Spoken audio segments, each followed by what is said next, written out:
Nene this man keta. Afum this man. Otoko. Na-enye nwe ọ dị ka alakọ mmiri ka ọ na-enye ya na-elekwa pure water ka food ahụ ndị mmadụ na-ata n'obodo a ego m ya pure water mana achọrọ m ka mama m na-emeli ya one or two thing ịghọtago ka anyị kpọọ ya mama m wee isi ọma pure water bịa ya ka esi ka isi nye m mmiri na-ejulu oyi iwe welu mmiri na-ejulu oyi nye m and then NL mmiri ito NL mmiri 500 naira lesson 4 500 ya hey plus aya back ebe keba na Enugu State yes sir kesa do na Nsukka the man oh ya bụ na ibido ọfụ ebe pure water maka ikwesị ime ebe na-ebute pure water jụrụ oyi how many months ka ilego pure water you can remember eh ote ga ka ibido lebe ya ide ekwusi okwu ike since this year nwa gọ na-ejekwa akwụkwọ ụmụ ị ka ọsọ nwa nke mụ fa na-eje ka di na-alụ oke di na-ama kọndọktọ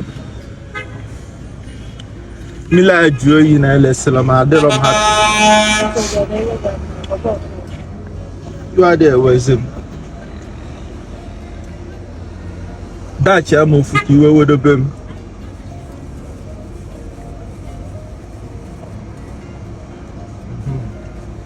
Ngagabazie. Yeah. Ngawalo 1,000 kigo tiye.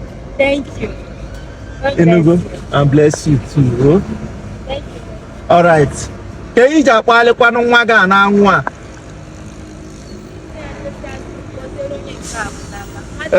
Ani ma nu ị na-ekwu. ndị na abojebe school kozero onye nke apụtara Imam. no sir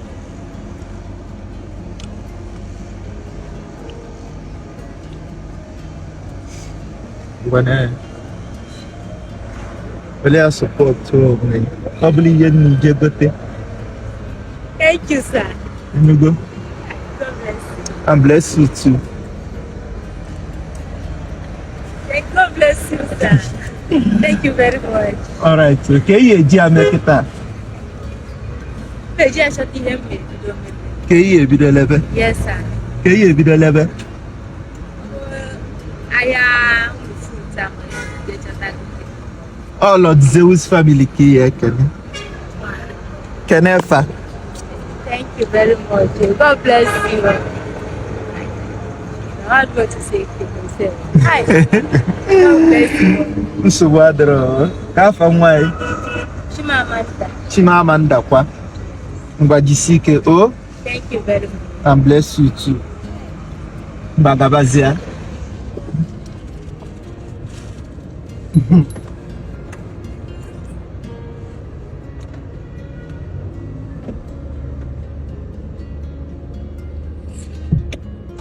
Oje ga-ekwu asịrị. Ọ ya na kịta ka ọ kwesịkwa na ihe na-aje zuo ike ka nwa zuo ike mgbọ. Ebura. Ọ kwesịrị ịkpọrọ nwa je zuo ike tata.